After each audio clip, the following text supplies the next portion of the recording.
really quick to answer your question. Basically, what it does is it compares the bodies to see if they're equal bodies.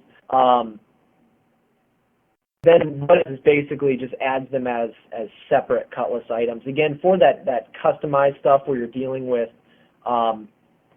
multiple members that are the same length, but one of them has a hole, the other one doesn't. At that point, what you may want to do is turn off the automatic option in your cut list and create your own.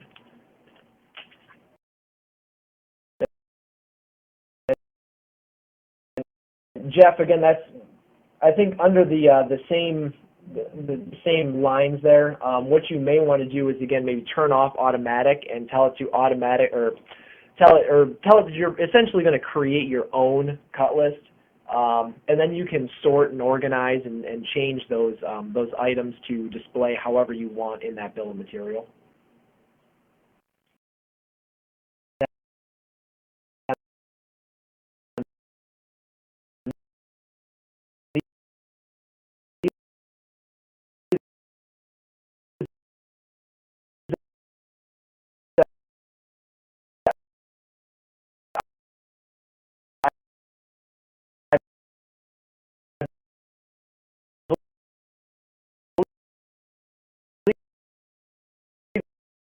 These have already been all sorted, so there isn't much we could do there. But what you'd want to do is, and I can even create a new part and just kind of try this out really quick.